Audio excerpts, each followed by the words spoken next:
ಕಾಶ್ಮೀರ, ಸೊಲ್ಲಾಪುರ ಮಹಾರಾಷ್ಟ್ರದಲ್ಲಿದೆ, ಆಂಧ್ರ ಪ್ರದೇಶ, ಕರ್ನಾಟಕದ ಶಿಕಾರಿಪುರ, ಉಡುತಡಿ, ಇವೆಲ್ಲ ಹೆಂಗ್ ಬಂದ್ರು, ಹೇಗ್ ಸೇರ್ಕೊಂಡ್ರು, ಹೇಗೆ ಕಲ್ಯಾಣ ಕ್ರಾಂತಿ ಆಯ್ತು. ಅವಾಗೇನು ವಾಯ್ಸ್ ಮೆಸೇಜು, ಟಿವಿ, ರಸ್ತೆಗಳು ಯಾವುದೂ ಇರಲಿಲ್ಲ. ಯಾವ ಶಕ್ತಿ ಅವರನ್ನೆಲ್ಲ ಅಲ್ಲಿ ಸೆಳೆಯಿತು ಅಂದ್ರೆ ಅಧ್ಯಾತ್ಮದ ಬೆಳಕು ಅವರೆಲ್ಲರನ್ನ ಒಟ್ಟುಗೂಡಿಸ್ತಕ್ಕಂಥ ಕೆಲಸವನ್ನು ಮಾಡಿತು. ಎಲ್ಲೋ ಇರುವ ಅಲ್ಲಮ್ಮ ಪ್ರಭು ಕಲ್ಯಾಣಕ್ಕೆ ಹೋಗ್ತಾನೆ, ಅಕ್ಕ ಮಾದೇವಿ ಹೋಗ್ತಾನೆ, ಮೋಡಿಗೆ ಮಾರಯ್ಯ ಕಾಶ್ಮೀರದಿಂದ ಬರ್ತಾರೆ, ಶಿವಯೋಗಿ ಸಿದ್ದರಾಮೇಶ್ವರರು ಸೊಲ್ಲಾಪುರದಿಂದ ಬರ್ತಾರೆ, ಆಫ್ಘಾನಿಸ್ತಾನದಿಂದ ಬರ್ತಾರೆ. ಇವ್ರನ್ನೆಲ್ಲ ಯಾರು ಕರ್ಕೊಂಡ್ಬಂದ್ರು? ಆ ಒಂದು ಕಾಲಘಟ್ಟದಲ್ಲಿ, ಒಂದು 50-60 ವರ್ಷದ ಕಾಲಘಟ್ಟದಲ್ಲಿ ಎಲ್ಲರೂ ಸೇರ್ಕೊಂಡು ಕನ್ನಡ ನೆಲದಲ್ಲಿ ಶ್ರೇಷ್ಠತೆಯನ್ನು ಮೆರೀತಾರಲ್ಲ, ಅದು ಶರಣ ಸಂಕುಲದ ಶರಣ ಧರ್ಮದ ಶ್ರೇಷ್ಠತೆ.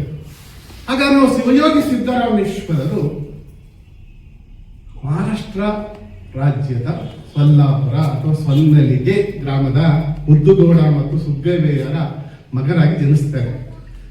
ಇದು ಇತಿಹಾಸ, ಸತ್ಯ ಇದೆ, ಇದು ಏನು ಆಗಲಿಕ್ಕೆ ಸಾಧ್ಯವಿಲ್ಲ.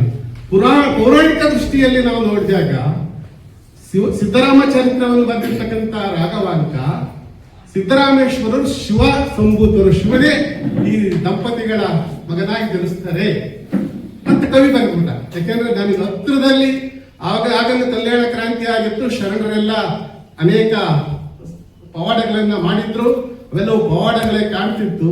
ಆ ಕಾಲಘಟ್ಟದಲ್ಲಿ ಬಂದಂತಹ ಸ್ವಲ್ಪ 40-50 ವರ್ಷ ಬಂದಂತಹ ಕವಿ ಹರಿಹರ ಮತ್ತು ರಾಘವಾಂಕರು ರೇವಣ ಸಿದ್ದೇಶ್ವರ ರಗಳೆಯನ್ನು ಬರೀತಾರೆ, ಪ್ರಭುದೇವರ ರಗಳೆಯನ್ನು ಬರೀತಾರೆ, ಸಿದ್ದರಾಮನ ಚರಿತ್ರೆಯನ್ನು ಬರೀತಾರೆ.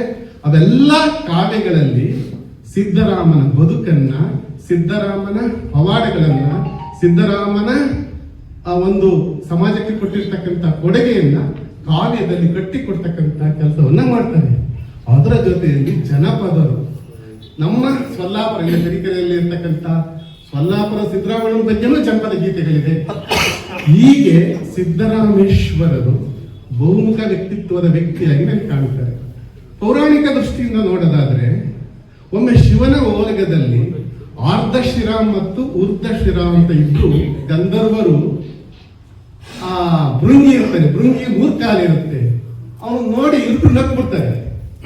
ಆಗ ಅವನು ಶಾಪ ಕೊಡ್ತಾನೆ, ನೀವು ಭೂಲೋಕದಲ್ಲಿ ಭವಿಗಳಾಗಿ ಜನಿಸಿ. ಹಾಗಾದ್ರೆ ಶಾಪ ವಿಮೋಚನೆ ಯಾವಾಗ? ನಿಮಗೆ ಒಬ್ಬ ಶಿವ ಸಂಭೂತನಾಗಿರ್ತಕ್ಕಂತಹ ಮಗು ಜನಿಸುತ್ತೆ, ಆಗ ನಿಮಗೆ ಶಾಪ ವಿಮೋಚನೆ ಆಗ್ತದೆ. ಶಾಪವನ್ನು ಕೊಡ್ತಾರೆ. ಆ ಊರ್ಧ್ವಶಿರ ಮತ್ತು ಆದೃಶಿರ ಇವರೇ ಸುಗ್ಗವೇ ಮತ್ತು ಉದ್ದೇಗೌಡರಾಗಿ ಆ ಒಂದು ಸೊನ್ನಲಿಗೆಯಲ್ಲಿ ಜೀವನವನ್ನ ಮಾಡ್ತಾ ಇರ್ತಾರೆ.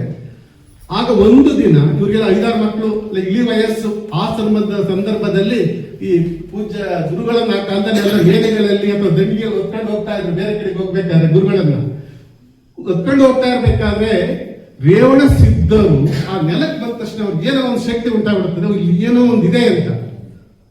ಅದು ಆಂತರ್ಯದ ಆಧ್ಯಾತ್ಮಿಕ ದೃಷ್ಟಿಕೋನ. ತಕ್ಷಣ ದಂಡಿಗೆ ಇಳಿಸಿ ಅಂತ ಇಳಿಸ್ತಾರೆ. ತಮ್ಮ ಆವುಗಳನ್ನು ಬಿಟ್ಟು ನಡ್ಕೊಂಡು ಸೀದಾ ಮುದ್ದುಗಳು ಮನೆಗೆ ಬರ್ತಾರೆ.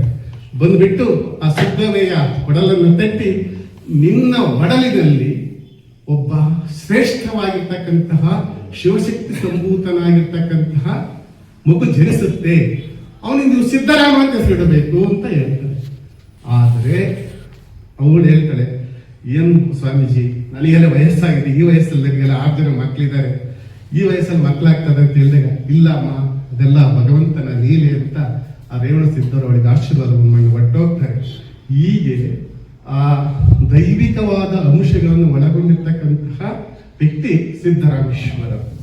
ನಂತರ 9 ಮಾಸಗಳ ನಂತರ ಗರ್ಭಿಣಿ ಆಗಿಬಿಟ್ಟು ಸುಗ್ಗವೇ ಆಶ್ಚರ್ಯ ಆಗ್ತದೆ ಅವಳಿಗೆ, ಏನು ಈ ವಯಸ್ಸಲ್ಲಿ ನನಗೆ ಮಗು ಆಗ್ತಾ ಇದೆಯಲ್ಲ ಅಂತ. ಆ ಮಗುವಿನ ಜನನ ಆಗ್ತದೆ. ಅವರ ಮನೆ ದೇವರು ಧೂಳಿಮಾಕಾಳ ಅಂತ. ಧೂಳಿಮಾಕಾಳ ಮನೆದೇವ್ರ ಹೆಸರು ಇಡಬೇಕು. ಈಗ ನಾವು ನಮ್ಮ ವಂಶದಲ್ಲಿ ಎಲ್ಲರೂ ಏನ್ ಮಾಡ್ತಾ ಇದ್ರು, ನಮ್ಮ ಮನೆದೇವ್ರ ಹೆಸರುಗಳನ್ನ ಮಕ್ಕಳಿಗೆ ಇಡ್ತಾ ಇದ್ವಿ.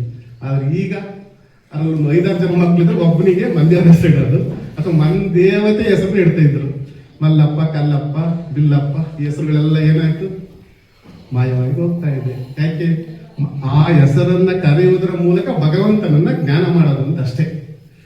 ಆಗ ಶಿವಯೋಗಿ ಸಿದ್ದರಾಮೇಶ್ವರರ ಆ ಜನನವಾದ ಮೇಲೆ ಅವರು ಅಷ್ಟು ಕ್ರಿಯಾಶೀಲವಾಗಿರ್ತಕ್ಕಂಥ ಮಾಮೂಲಿ ಮಗು ಆಗಿರ್ಲಿಲ್ಲ.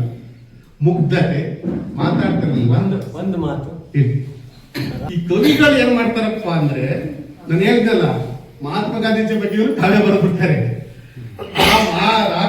ರಾಘವಾಂಕನ ಕಾವ್ಯದಲ್ಲಿ ಎಲ್ಲಿಂದ ನೇತ್ರದ ಜನಿಸ್ತ ಅಂತ ಕವಿ ಬರ್ಬಿಡ್ತಾನೆ. ಈ ಸೊನ್ನಲಿಗೆ ಕೈಲಾಸ, ಇಲ್ಲಿ ಕೈಲಾಸದ ಎಲ್ಲ ಇದಿದೆ. ಆ ಕೈಲಾಸದ ಶಿವನ ಸಂಭೂತನಾಗಿ ಸಿದ್ದರಾಮ ಜನಿಸಿದನೆ ನೇತ್ರದಲ್ಲಿ ಅಂತ ಕವಿಗಳು ಬರ್ಬಿಡ್ತಾರೆ. ಆದ್ರೆ ಕವಿಯ ಮನಸ್ಸೇ ಬೇರೆ, ಇತಿಹಾಸನೇ ಬೇರೆ. ಅರ್ಥ ಆಯ್ತಾ? ಕವಿ ಒದಗ್ತಾನೆ ಬಿಡ್ರಿ. ಆಯ್ತಾ? ಈಗ ಕುವೆಂಪುರವರು ಪಂಚಮರ ಶಿಶು ಒಂದು ಕೆರೆಯಲ್ಲಿ ಮುಳುಗುತ್ತದೆ, ದಡದಲ್ಲಿ ಮೀಯುತ್ತ ನಿಂತಿರುವ ನಾನು ಮುಟ್ಟಿದರೆ ಬ್ರಹ್ಮತ್ವ ಕೆಟ್ಟು ಹೋಗುವುದೆಂದು ಸುಮ್ಮನಿರುವುದು ನ್ಯಾಯ ಸಮ್ಮತವೇನು ಅಂತ ಬರೆದು. ಕವಿಯ ಕಲ್ಪನೆ ಕೊನೆ ಇಲ್ಲ, ಇತಿಹಾಸದೇ. ಸಿದ್ದರಾಮರ ವ್ಯಕ್ತಿ, ಅದು ದೈವಾಂಶ ಸಂಭೂತರು. ದೈವಾಂಶ ಸಂಭೂತರೇ ಬೇರೆ, ದೇವರೇ ಬೇರೆ. ಇತಿಹಾಸ ಸತ್ಯ, ಇತಿಹಾಸ ಇಲ್ಲೇ ಇದ್ದಾರೆ. ಆ ದೃಷ್ಟಿಯಿಂದ ಶಿವಯೋಗಿ ಸಿದ್ದರಾಮೇಶ್ವರರು ಯವೇಕದೆ, ಉಸಿರಾಡದ, ಉಣ್ಣದ ಜಿತೇಂದ್ರಿಯರಾಗಿರ್ತಾರೆ. ಆಗ ಧೂಳಿ ಮಕ್ಕಳ ಅಂತ ಕರೆದ್ರೆ ಮಾತಾಡ್ತಾ ಇರ್ಲಿಲ್ಲ, ಸಿದ್ದರಾಮ ಅಂತ ಕರೆದ್ರೆ ಮಾತಾಡ್ತಾ ಇದ್ರು. ಇವ್ರ ತಂದೆ ತಾಯಿಗೆ ಚಿಂತೆ ಆಯ್ತು, ಏನ್ ನನಗಿಂತ ಒಂದು ಮಗು ಬಿಟ್ಟಲ್ಲ, ಏನು ಯಾವಾಗ್ಲೂ ಒಂಥರ ಮುಗ್ಧನಾಗಿರ್ತಾನೆ, ಮಾತಾಡಲ್ಲ, ಸಾಮಾನ್ಯ ಮಕ್ಕಳಂತ ಇಲ್ವಲ್ಲ ಅಂತ. ಅವಾಗ ನಮ್ಮಂಗೆ ಕಾನ್ವೆಂಟ್ ಇಲ್ಲಲ್ಲ, ಕಾನ್ವೆಂಟ್ ಇದ್ರೆ ಹಾಕ್ಬಿಡೋಣ. 12 ವರ್ಷದಲ್ಲಿ ಯಾವುದೇ ಕಾನ್ವೆಂಟ್ ಇರ್ಲಿಲ್ವಲ್ಲ. ನೋಡಪ್ಪ, ಅಲ್ಲಿ 6 ಜನ ಮಕ್ಳಿದ್ರು ಅವರಿಗೆ, ನೀನು ಎಲ್ಲ ಮಕ್ಕಳ ಜೊತೆ ಸ್ವಲ್ಪ ಬೆರಿಬೇಕು, ದನಗಳನ್ನ ಮೇಯಿಸ್ಕೊಂಡು ಬರಕ್ ಹೋಗು ಅಂತ ದನ ಕಾಯಿ ಕಳಿಸ್ಬಿಟ್ರು ಸಿದ್ದರಾಮೇಶ್ವರರು. ಊರಿನ ಪಕ್ಕದಲ್ಲೇ ಸಮೃದ್ಧವಾದ ಊರು, ಕಾಡಿತ್ತು, ಒಳ್ಳೆ ಭೂಮಿ ಇತ್ತು. ಸೊನ್ನಲಿಗೆ ಅಂದ್ರೆ ಸ್ವರ್ಗದ ಭೂಮಿ ತರ ಇತ್ತು. ಆಗ ಆ ದನಗಳನ್ನ ಮೇಯಿಸ್ಲಿಕ್ಕೆ ಹೋದಂತಹ ಸಿದ್ದರಾಮೇಶ್ವರರು ಅಲ್ಲಿ ಯಾಕೆ ಬೆರೆತಿರಲ್ಲ, ಅದಕ್ಕೆ ಮುಗ್ಧತೆ ಇತ್ತು. ಆ ದನಗಳನ್ನು ಬಿಡ್ತಾ ಇದ್ರು, ಎಲ್ಲ ಜೊತೆಯಲ್ಲೂ ಊಟ ಮಾಡ್ತಿದ್ರು. ತಾಯಿ ಊಟ ಕೊಟ್ಟರು ಸಹ ಊಟ ಇಂತ ಬೇಕು ಅಂತ ಕೇಳ್ತಿರ್ಲಿಲ್ಲ. ಆ ತರದ ಮನೋಭಾವವನ್ನು ಹೊಂದಿರತಕ್ಕಂತಹ ವ್ಯಕ್ತಿ ಸಿದ್ದರಾಮರಾಗಿದ್ರು. ತನುಧರ್ಮವಿಲ್ಲದ, ಕರ್ಮ ದೋಷವಿಲ್ಲದ, ಹಿರಿಯ ನೆನೆಸಿದ ಶಿವಸಿದ್ಧನು ನಿಮ್ಮ ಹೊಟ್ಟೆಯಲ್ಲಿ ಜನಿಸ್ತಾನೆ ಅಂತ ನೇಮಿಸಿದ್ದಾರೆ ಹೇಳ್ತಾರಲ್ಲ, ಆ ತರದ ಮುಗ್ಧ ರಾಮನಾಗಿದ್ದ. ಆದ್ದರಿಂದ ನಾವು ಸಿದ್ದರಾಮನ ಬದುಕನ್ನ 3 ಆಯಾಮದಲ್ಲಿ ನೋಡ್ತೀವಿ. ಮೊದಲನೆಯದು ಬಾಲ್ಯದ ಮುಗ್ಧರಾಮ, ಎರಡನೇದು ಕರ್ಮಯೋಗಿ ಸಿದ್ದರಾಮ, ಮೂರನೇದು ಶಿವಯೋಗಿ ಸಿದ್ದರಾಮ. ಈ 3 ಆಯಾಮದಲ್ಲಿ ಸಿದ್ದರಾಮೇಶ್ವರರ ಬದುಕಿರ್ತದೆ. ಅವ್ರದ್ದು ಬದುಕೇನು 1130ರಿಂದ 1180, 50ರಿಂದ 60 ವರ್ಷ ಅಷ್ಟೇ. ಅಷ್ಟರಲ್ಲಿ ಅಪಾರವಾದ ಸಾಧನೆ ಮಾಡಿರ್ತಕ್ಕಂತಹ, ಇವತ್ತು 12ನೇ 21ನೇ ಶತಮಾನದಲ್ಲೂ ದೈವತ್ವವನ್ನು ಹೊಂದಿರತಕ್ಕಂತಹ ವ್ಯಕ್ತಿಗಳಾಗಿ ನಮಗೆ ನಿಲ್ತಾರೆ. ಆದ್ಮೇಲೆ ಶಿವಯೋಗಿ ಸಿದ್ದರಾಮೇಶ್ವರರು ಒಂದಿನ ತಮ್ಮ ದನಗಳನ್ನು ಮೇಯಿಸ್ತಾ ಇರ್ಬೇಕಾದ್ರೆ ಕಾಡಿನ ಪಕ್ಕದಲ್ಲಿ ಒಂದು ಹೊಲ ಇರುತ್ತೆ, ಅಲ್ಲಿ ನವಣೆನ ಹೆಚ್ಚಾಗಿ ಬೆಳೀತಾ ಇದ್ರು. ತಮ್ಮ ಹೊಲಕ್ಕೆ ಹೋಗ್ಬರ್ತೀನಿ ಅಂತ ತನ್ನ ಜೊತೆಯವರಿಗೆ ಹೇಳ್ಬಿಟ್ಟು ಆ ಹೊಲದಲ್ಲಿ ಬಂದ್ಬಿಟ್ಟು ಕಮ್ಮಿ ಆಶ್ರಯ ಕೂತಿದ್ರು. ಆ ದಾರಿಯಲ್ಲಿ ಒಬ್ಬ ಸಂತ ಸ್ವಾಮಿಗಳು ಹೋಗ್ತಾ ಇದ್ರು. ನಂತರ ಇವನ್ ಕಡೆ ನಡ್ಕೊಂಡು ಬಂದ್ರು. ಆಗ ಇವನಿಗೆ ಆಶ್ಚರ್ಯ ಆಯ್ತು, ಎದ್ದಿರ್ಕೊಂಡ್ಬಿಟ್ಟು ಮುಗ್ಧನಾಗಿದ್ದ ನಾವು ಯಾವತ್ತೂ ಅರಿವಿರ್ಲಿಲ್ಲ ಅವನಿಗೆ. ಎದ್ದು ಬಿಟ್ಟು ಅವ್ರಿಗೆ ನಮಸ್ಕಾರ ಮಾಡ್ತಾನೆ. ಅಪ್ಪ ಹೊಟ್ಟೆ ಸ್ತ್ರೀಗಳು ಅಂತ ಅಲ್ಲಿದ್ದಂತಹ ಹಾಲು ಗಲ್ಲದ ಆ ನವಣಕ್ಕಿಗಳನ್ನ ಉಜ್ಜಿ ಬಿಟ್ಟು ಕುತ್ಕಳೆ ಸ್ವಾಮಿ ಅಂತ ಕೂಸ್ಬಿಟ್ಟು ನವಣಕ್ಕಿಯನ್ನು ಕೊಡ್ತಾರೆ.